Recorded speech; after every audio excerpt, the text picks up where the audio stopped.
সিলেটের বিয়ানীবাজার উপজেলার লাউতা ইউনিয়নের লাউতা বাহাদুরপুর যুব সমাজের উদ্যোগে প্রতি বছরের মতো এবারও ২৮ অগাস্ট বার্ষিক নৌকা বাইচের আয়োজন করা হয়েছে।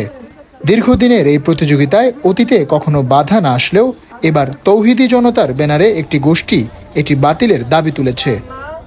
সামাজিক যোগাযোগ মাধ্যম ফেসবুকে প্রচারণার পাশাপাশি গত বৃহস্পতিবার বাড়িগ্রাম বাজার মসজিদে সভা করে নৌকাবাইচ বন্ধের পক্ষে অবস্থান নেন তারা।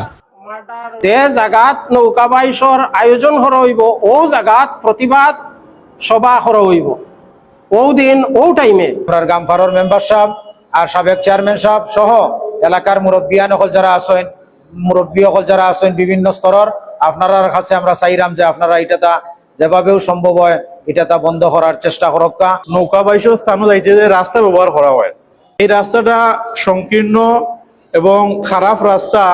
এই রাস্তা বাদী গাড়ি ঘোড়া যাইব, মানুষ যাতায়াত করব, রাস্তার অনেক ক্ষতি, মানুষের অনেক অসুবিধা হইব।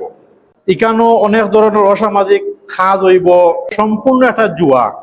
এটা প্রকাশ্য হারাম কাজ। এই হারাম কাজ এখানেও আমরা কোনো অবস্থাতে সমর্থন করতে পারি না।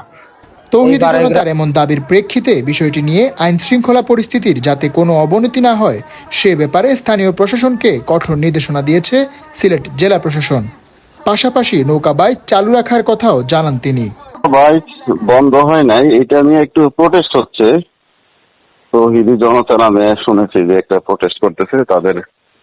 তো আমি আমার উপজেলা ইউনোকে বলছি যাতে এই বিষয়টা ঐতিহ্যবাহী খেলা যাতে বন্ধ না হয়, এই জন্য দরকার বললে সে কি দাবি কি কারণে প্রোটেস্ট হচ্ছে একটু তাদের সাথে বসার জন্য।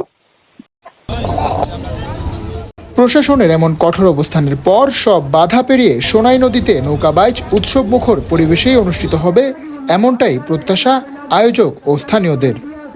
রাকিবুল রাফি, দ্য সিলেট।